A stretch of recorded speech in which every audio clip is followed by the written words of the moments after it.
this round here on our main match, we've got Austin Bursavich versus Shota Yasooka, and Shota is the player who can make top 8 this round with an 11-2 record.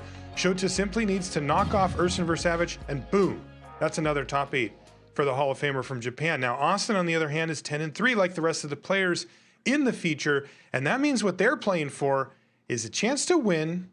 See what happens next round. It's looking, Paul, like we're not going to stack up the entire top 8 with 12-win competitors, which means that it would open it up to the 11-win slot, and that introduces tiebreakers and all different types of things. So what's going to happen now, though, is we're going to focus on Shota here, because Shota's the one that can try to get in. Austin Bursavich is the one who's looking to keep the dream alive rather than complete the goal right here, right now. Yeah, and Austin mulliganing that first hand as he did not have one of these enchantment payoff creatures, but now happy with the one that he has now. He's got the SRAM, and he's even got a claim to fame to get it back in case it dies, and also drew a backup SRAM here. That's right. Shota Yasooka is playing Jund Food. As you can see, there's a, let's just say, a sacrifice theme going on here as well. There's a Mayhem Devil. Now, the good news is for Bursavich is that his creatures can get out of range of a Mayhem Devil, but he does need some time to kind of set that up, or else it can be pretty annoying. Yeah, and Bursavich, if he didn't have the second copy or the claim to fame, he might have held off on this RAM. But right now, just going to tell Shota, hey, if you have ways to sack enough permanents and kill my SRAM, you better do it now. But then he just has the follow-up play next turn of going SRAM into Cartouche of Solidarity. That's right. But if you're on Shota's side, of course you have to kill this creature. Right. It is a must-kill situation, and thankfully for Shota, he has not only a sacrifice land, but he's got Familiar into Oven. This is the dream here for Shota, and he is able to take that SRAM off the battlefield. Now, you won't see Austin Bursavich worried about it particularly, as you described, Paul. He knew that this was a possibility, and he has a plan against it. Yeah, and that was a reasonable draw there. You have the SRAM into the Demonic Vigor, so if Shota Yasooka is able to sacrifice enough permanents here to get the SRAM off the battlefield, you can still return the SRAM back to your hand. However, he's actually choosing to go with the claim here, which is even stronger, because now you can go Cartouche of Solidarity and Demonic Vigor onto the SRAM, turning it into a 4/4, which makes it a bit more difficult for Shota to actually get it off the battlefield with the combination of Witch's Oven plus the Cauldron Familiar. However, we see that Shota has a Binding the Old Gods in his hand. That's right. Yeah, Demonic Vigor, one of the many ways that this deck can protect their creatures. It does kind of a weird job of it. It gives you the +1/+1, which is, in this case, quite handy. But when it dies, it goes back to its owner's hand, rather than coming back on the battlefield. And it doesn't protect from exile, like Kaya's Ghost Form does. And he's going to kill the Vigor here. So what he's going to do is Binding the Old Gods, target the Vigor, then with a Cat in the Graveyard and Witch's Oven in play, that represents 3 damage. He can then do the final 3 points of damage to the SRAM and get it off the battlefield here. And all Austin can do is just smile as Shota Yasooka dismantles his board on back-to-back turns. And look, when you're playing this deck, you know, in Austin's seat, the whole thing you want to be able to do is untap with a board like this, because you can really go off.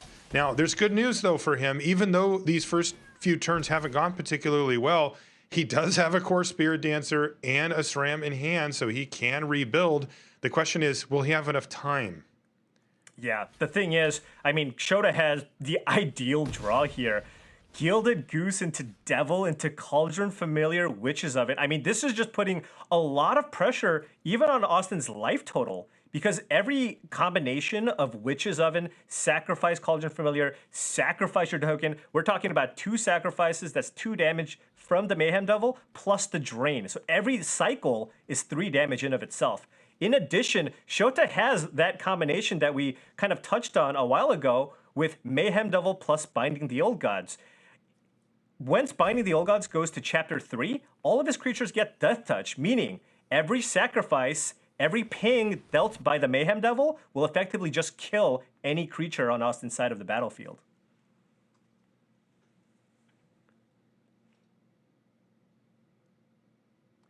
And Austin here really feeling the downside here of the concealed courtyard as it comes into play tapped, so he is not able to put one of those auras onto his creature.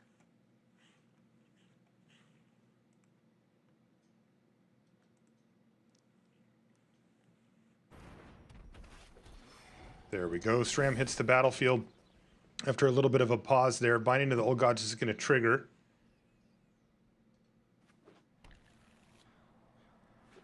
And now we're going to see Woe Strider hit the battlefield. This draw, by the way, from Shota, my goodness. Yeah, you just can't fight through this. It's just too much. Yeah, and it looks like Austin is flirting with the idea of just calling it a game here, as this has been an absolute rout. He has had really no chance to build up any type of board.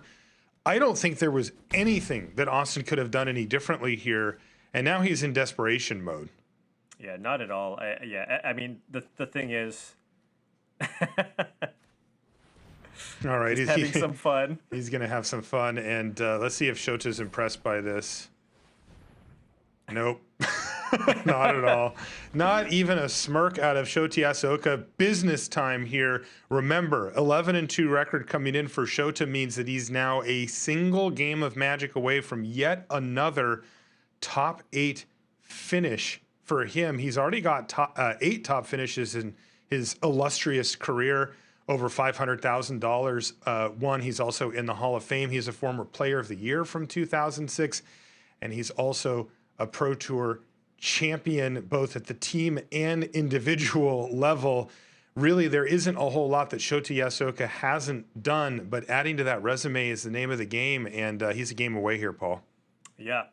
And on the flip side of things, I mean, Austin, he's been playing the game for quite some time, but only recently has he really been able to amass his resume, right? He has been completely crushing it over the past year. I mean, he's the 2020 Grand Finals champion, had some other top finishes to go along with that. And here we see him again at the top table, is just crushing these tournaments. Yeah, that's right. He's got 3 top finishes, but they've all come within the past 2 to 3 year span. As Austin, not a newcomer to the high-level Magic scene. He's kind of one of those players that had been around for a while and then really put it together. And, you know, this is also something that you'll see quite often. When somebody has a breakthrough win, he won a Grand Prix. I remember a modern Grand Prix with blue-white. And, you know, after that, we started seeing him more and more. And I often think that it's attributable to testing teams and getting together with other really serious players, right? That are willing to put in the time and effort needed to prepare for tournaments like this and actually expect some level of success. And Austin's grabbed it and hasn't looked back. Yeah, absolutely. I think also a big part is just kind of a shift in your mindset in terms of what you're trying to get when you start playing these tournaments, right?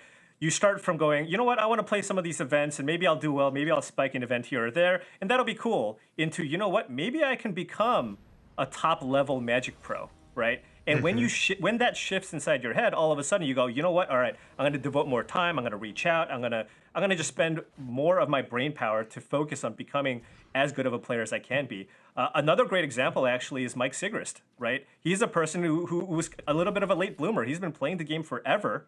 Was very well respected by his peers, especially in limited. And it took a bit until he started putting those finishes together and finished Player of the Year that one year, and he hasn't really looked back since. Perfect example, Paul. In fact, a very similar route to Austin's. I remember vaguely hearing of Mike's name before he was a regular, and then he won a GP in Washington, D.C. That was the first time I ever talked to him, and I saw him all the time from there on out because he made the plunge just like you described. So great example there. And it's always great to see players finally break through after years of being on the grind, as it were. Here's Lurrus of the Dream Den going into hand here for Austin after Trail of Crumbs opener here from Shota, but we haven't seen what he's going to follow it up with. Yeah, this draw doesn't look quite as good as the first one. Not even close. And as you can see, Shota not even going for the Woe Strider here, trying to find more action by sacrificing the food here instead. And Austin's going to be very pleased here when he goes with his Thoughtseize and sees nothing in Shota's hand, which means that you're very likely to see Austin just run out the Lurrus here and basically challenge Shota to see if you can top deck something to play next turn. Of course, by sacrificing the food, Shota could find a Binding the Old Gods. That would be huge. This is really interesting because, you know, Austin would prefer to play Lurrus next turn when he can guaranteed get SRAM back from the graveyard. But given the information that he knows, there's a Trail of Crumbs activation and a draw step to come. Does he get a little greedy here and just run the thing out? Yes, he does. I mean, given that Shota has nothing, he doesn't have anything. Right. Your go, he says. I love it. I love it. Because, you know, that's the mentality he has. He's like, I'm running this thing out here. If you find an answer for it, it's a big problem for me. And he hasn't done it. That is a Gilded Goose. Uh-oh. He's got the emotes like, what ready. What emote am I going with here, depending on what he plays?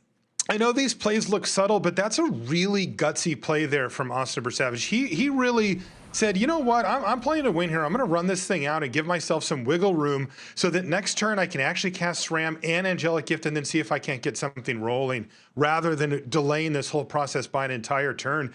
And it looks like it's going to pay off here, Paul. The gutsy play from Austin. And Austin, by doing this, he is now setting up for a beautiful turn next turn. He's going to be able to play SRAM, then use Deadweight to kill the Gilded Goose, draw a card, and then continue to draw cards by playing an Angelic Gift and draw 2 more cards. Really nice management of risk here is how I would put it by Austin, right? He normally, you would, you know, call it the 80% play. You would say, nope, I'm not going to risk my Lurrus until I know I can get back the SRAM in the same turn. But he recognized that it was unlikely, not impossible, but unlikely for Shota to be able to take care of the Lurrus. And he said, I'm going to go for the upside. And this is a big upside play.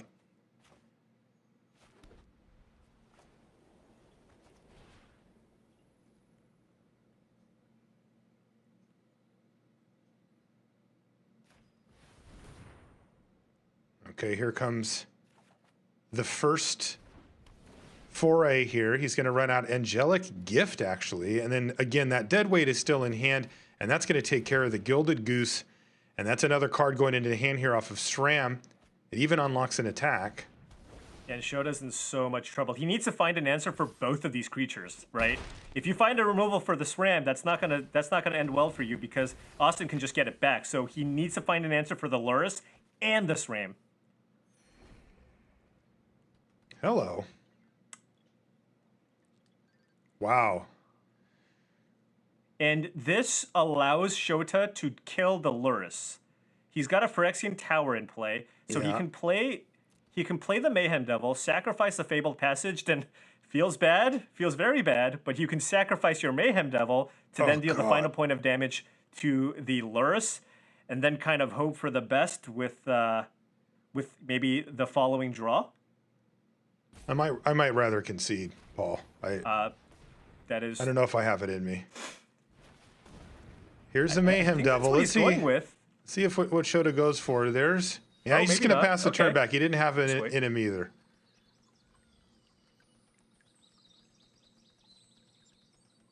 Now he does still have that option available to him, though, right? Right. He's just waiting to see what Austin can do because the thing is, no matter what happens, Shota's not really going to kill SRAM here, right? Because if he does it, it's not really accomplishing anything. So he does have the ability to be a little bit patient here just to see what Austin does. Right, and you know, Austin can just kick off the festivities by targeting something on the SRAM. And then if Shota does go for it, he's probably just happy with that exchange because he can just recast SRAM from the graveyard right now and move on with his life, but there's no more Mayhem Devil to mess him up. So let's see what he wants to do. He's going to kick things off with the Demonic Vigor on the SRAM. Now, he's going to get that trigger regardless. This is a cast trigger. Oh, and he even just draws another one. And there we go. So SRAM's up to 3/3. As you mentioned before, the Mayhem Devil plan, if it is going to happen, is going to kill Lurrus anyway.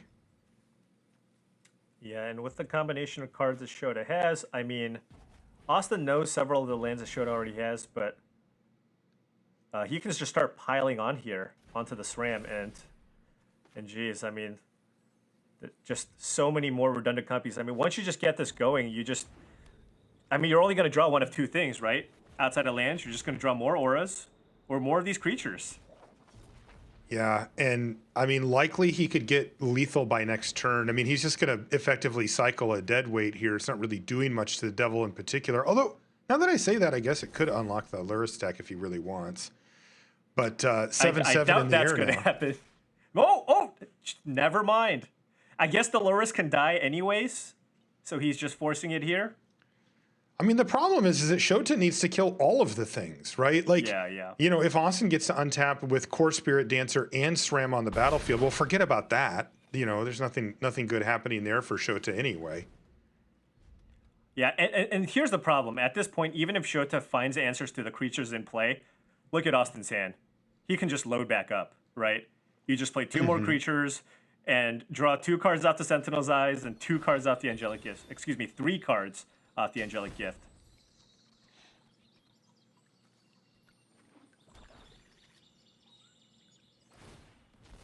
Okay, a pair of Fabled Passages now at least gives Shota the opportunity to take out Luris. But as we mentioned at the beginning, or at the end of the last turn, I mean, that's only the beginning. Yeah. Cauldron Familiar is certainly not enough. Does he have enough to escape this Woe Strider? Yeah, he did just put 2 cards in the yard, didn't he? Okay, so this will get the Core Spirit Dancer off the battlefield. And, you know, of course, Shota doesn't see what's in Austin's hand. And, you know, he's making the most of what he can with what he has, but it's just not That's going right. to be enough. Yeah, the only good news for Shota is that if that, instead of SRAM, if that had been a Core Spirit Dancer, then we would just be done here. Right. Where SRAM's going to have to work a little bit for it, but may even just be able to compile lethal here anyway. Yeah, there isn't all that glitter. So Sentinel's Eyes is +2/+2. Right. Every aura that's played is an additional 1 point of damage. So he's got 10 in his hand to go with that 7/7 SRAM. So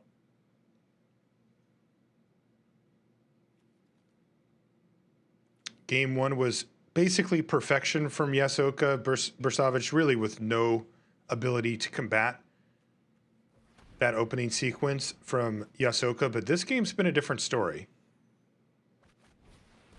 And it looks like Austin's going to go for Core Spirit Dancer now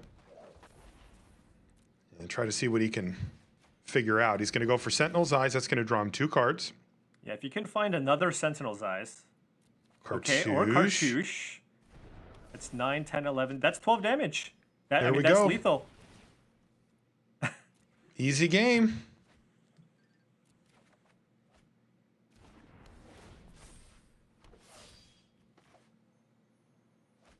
He even has the red mana, so if he wants to get some style points, he can cast Claim on one of his creatures and then Fame to give the last +2/+0 on the spam Nice. if you really wanted to. Very nice. All right, well, there it is. Angelic Gift is going to give Austin Bursavich the gift of a victory here in game number 2, as that'll clear up this SRAM Senior Edificer to crash in through the air for exactly lethal damage. And look at that, there's even a dead weight just in case. And these are the type of turns that you're trying to set up for. Yeah. This is the explosive card draw ability of this deck. It just does not run out of cards if it's able to get set up in this way. And there we go. SRAM's in the red zone. It's plenty enough to get the job done. And game number 2 goes to Austin Bursavich. We're going to get a game 3 decider. I'll remind you, by the way, if you're just tuning in, we're heading down the stretch of the tournament here. We've got another round to go after this, but this one's really important, particularly for Shota, as Shota's on the precipice of yet another top finish. He's already got 8 in his career. This could be number 9. He's going to need to win this next game to lock that up this very round. If you're sitting in Austin's seat, it's also, of course, very important, right? Every match is critical down the stretch here, as the difference between a match loss and a match win at this point often equates to top 8 or not. Though in Austin's seat at 10-3, anything could happen. He's really looking to try to pick up this last win to keep things in his own hands so that he can win next round and lock up the top 8 guaranteed. If he wins here, he'll get 11. Wins the last round, 12. 12 is a guaranteed top 8. Yeah. And as you can see here, Shota bringing in all kinds of disruption here, going up to the 4 Thoughtseizes. With his build, he's actually playing 3 copies of Fatal Push in his 75, which is very, very effective here, along with the Noxious Grasps and the Abrade. So all kinds of ways to disrupt what Austin's trying to do. In that last game, he only had the Thoughtseize, and that was not enough. In order to kind of try to slow this deck down enough, you're going to need more than just one single piece of disruption to stop what this deck is trying to do.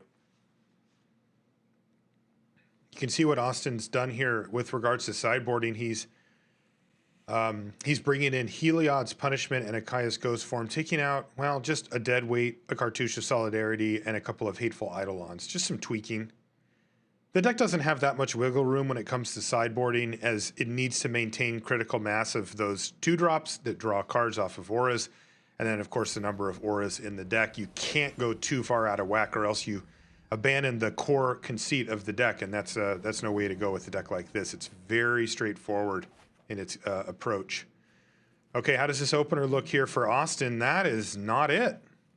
Yeah, it's a little bit too reactive. I would imagine you probably want to send this back. I mean, you can Thoughtseize something and kill a Mayhem Devil, and then you can just kind of maybe wait. At the same time, you know, after sideboard and Shota's bringing a bunch of Thoughtseizes, maybe you keep, you know, slightly looser hands. You're a little bit looser with your keeps, and just kind of hope that the top of your deck gets you there. The thing is, I mean, you know, you have the 8 copies, but if you don't draw one of them, it's like, what are you even doing? Right. This is so tough because, you know, Austin's tempted here, right? He's got answers for the first few things that Shota does. He could buy himself some time, but, you know, let's say he draws SRAM on turn 4 and he used up a Thoughtseize and a Myers Grasp. Well, that's not still that great, Oof. Right? Quick head shake there from Bursavich as he's looking at this opener. He's got the SRAM, but he needs a swamp more than anything. I mean, going to 5 is so tough, though, and if you can find the black source, it's not just any land. I mean, he really wants a black source to be able to unlock all of those removal spells that he has in hand. He'll have a few draw steps to try to hit it, but this is the time when he wants to be on the play and get out to that quick start, and this hand is very, very risky. It certainly is, and he definitely has 5-card hands that are better, right? Because you only need 2 lands, and you need the SRAM plus some auras, but you know, this deck doesn't also run that many lands. But at the same time, maybe you can afford to wait a little bit, right? Because even if I think if you miss 1 land drop, you're still okay. That's correct. So, and even if he draws the plains as his first lands, he can still get SRAM down and then hope to start unlocking. But here we go. This is it for Austin. Gilded Goose, the perfect start here for Shota Yasooka as he passes a turn back, and there's Concealed Courtyard off the top of the library, which is going to unlock Dead Weight. And he said, let's go. Austin Bursavich says, game on. And this one is going to get very interesting now. That was the perfect top deck for him. And the thing is, he's going to Thoughtseize, and Shota's going to see 2 copies of SRAM, and he only has the answer to the one, and he doesn't have a removal spell for the other. So he decided, hey, I'm going to strand one of the legendaries in your hand, get rid of Myers Grasp, and here's Gilded Goose. And that means the SRAM can hit the battlefield here if you're Austin. Oh, keep in mind, Shota can play it. Can he play a turn 3 Corvold? That's a Phyrexian Tower. So you sack the Gilded Goose for red mana. Sack the Gilded Goose for 2. Oh my goodness. I think we're going to see a turn 3 Corvold here. Let's go, Shota. Let's get that dragon down and see if we can go. That's a red mana going in the pool, Paul. He is going to go for it. Corvold Fakers King on turn 3 from the Hall of Famer. Let's get some cards in hand and see what we can do. He's got the big 5/5 flyer. Wow, Noxious Grasp into hand here too, so he found exactly what he needed, but Austin gets 1 turn with his buddy SRAM to try to build up something. Yeah, I mean, we might be, and the thing is, I mean, sure, Austin's going to be able to reload, but I mean, this Corvold puts Austin on a very, very short clock. Shota has the Noxious Grasp here for the SRAM. Sure, Austin gets it back, but he has to replay that SRAM. This is not a Kaya's Ghost form.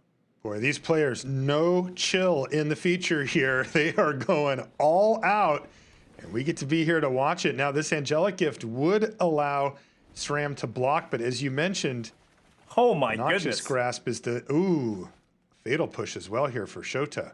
Yeah, this is just really interesting from Shota, though, because does he really want to sacrifice a land when he attacks with the Corvold? He might want to play the Woe Strider and then draw cards that way. Okay. Yeah, that's what he's going to do. He actually has even potentially 2 draws out of land here. If he chooses to sacrifice the O1 with the Woe Strider to scry, and then sack the Woe Strider off the attack trigger on the Korvold. This gives him potentially 3 looks here at finding a black source to fatal push this SRAM. Yeah, the fatal push would be very good here. How all in is Shota once again? Okay, it looks like he's just going to sacrifice the goat to the Korvold. If you do this, Austin does get a turn here to slap on as many auras as he can off the SRAM and find what he needs. What he really wants are those 3 copies of Heliod's Punishment that he sideboarded in for this matchup. Yeah, that's exactly what he'd like. We saw those in one of his opening hands that he handed to Mulligan. Shota applying really good pressure in the air here with Korvold. But Austin's got to untap, so let's see what he finds. He's got 2 draws here. That ain't it. He's got the eye, he's got the cartouche. He still has a land drop to give, so he's still live to find Heliod's Punishment here and lock down the Korvold and its Angelic Gift. Not quite enough. You saw Austin cross his fingers there. But it wasn't to be. He did not find exactly what he needed just yet. And I think Austin's debating where he wants to put the Angelic Gift. Probably just on the token if he wants a chump blocker. Mm-hmm. As I believe the SRAM already has an Angelic Gift on it. You're right, it does. Okay, he's going to put it on the token, and unfortunately for Austin, he's found another land here, and there's Claim. All right, we're racing. We're racing, though. That's 5 damage coming across. Most of the time when you pick a fight with Korvold, it doesn't end up well. But you know what? SRAM with all of these things can actually get the job done pretty quickly. Yeah, I mean, with this Mayhem Devil, too. Oh, and boy. The Fatal Push. Mayhem Devil? It's really hard for me to see Austin coming back from this. Yeah, this Korvold, it just applies so much pressure. It's going to be a 2-turn clock here this turn. And the Fatal Push could seal the deal here as Austin has to watch his SRAM hit the graveyard, go back to his hand, but it's nowhere to be seen. In the meantime, this is 9 damage coming in. Yeah. And a completely empty board here. Down to 6 goes Austin Bursavich. He's going to have to get very lucky here. And at this point, I think you just take Claim the Fame. That's exactly what he did, and it's a swamp off the top. Now, there's a SRAM in hand here for Austin. So he can go SRAM, Sentinel's Eyes, and yes. and the only card he can find here is Punishment. Is Heliod's Punishment. Yeah. Okay, he's going to have to try to find it here. This is Heliod's Eyes. This is his last chance to try to knock off Shota Yasooka, or at least stay alive for another turn. He's facing lethal. And even if he does, Shota just needs to draw a land to cast Binding the Old Gods to get it off the battlefield. That's right. Austin Bursavich in really a truly horrendous position at this point. Desperate to try to draw Heliod's Punishment off the top of the library just to give him a chance, and it's Thoughtseize. That's it. We see the emotes come up, and this one's going to be good game. He's going to fire off Thoughtseize just to see what's going on. But you know what that means, Paul? Shota Yasooka is going to be in the top 8. Turn 3 Korvold. I don't think I have seen that yet. And I've played a lot of games with this. I have personally never played a turn 3 Korvold. That was some pretty impressive stuff here from Shota. And, Austin even got there, right? I mean, he kept the risky hand. Ultimately ended up getting there, but, simply just couldn't deal with the Korvold. And that's the reason why he chose to bring in those punishments for this matchup. A huge congratulations to Shota Yasooka for making it into the top 8. In fact, he's done for the day, and he'll be happy about it.